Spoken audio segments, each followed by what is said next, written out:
Question number 9, Catherine Delahunty. Tēnā koe, Mr Speaker. Tēnā koe. Kia ora koutou katoa. To the Minister of the Environment.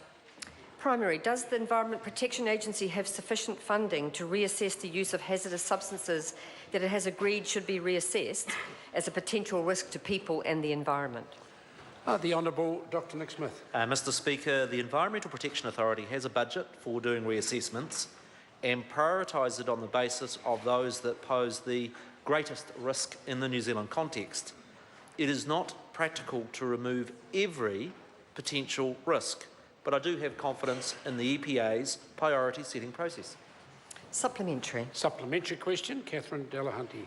Is it acceptable that even though the EPA has said there are valid reasons to reassess triclosan, a common ingredient in soap and hand wash, it will be looked at, but only if I, the person requesting reassessment, pay $50,000 to ensure that it happens? Mr Speaker? Honourable Dr Nick Smith. Yes, because the taxpayer and the Environmental Protection Authority prioritises the reassessment process on those things that pose the greatest risk. Now, with respect to the particular chemical the member raises, the EPA does put a limit on the level that chemical was allowed in products like hand sanitisers.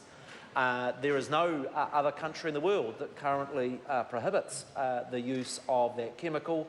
There is a question mark as to whether all of the possible tests have been done on that, and on the basis the EPA believes there are other chemicals that pose far greater risk and so are higher priorities.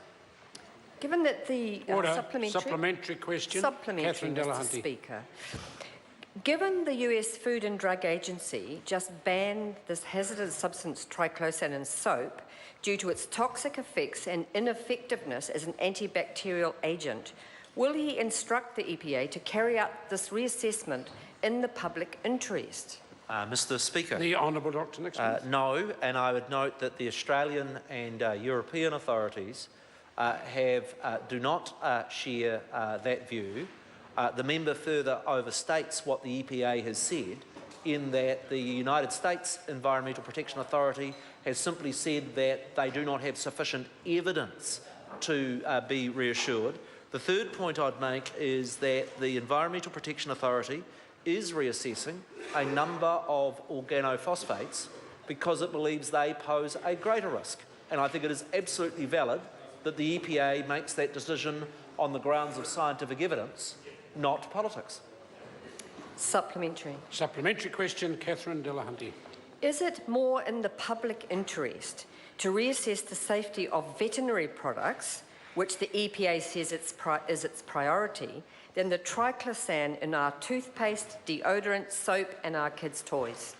Mr Speaker. The Honourable Dr Nick Smith. Mr Speaker, the Environmental Protection Authority makes its decision about what chemicals need to be reassessed on the basis of those that pose the greatest risk to the New Zealand health and the New Zealand environment.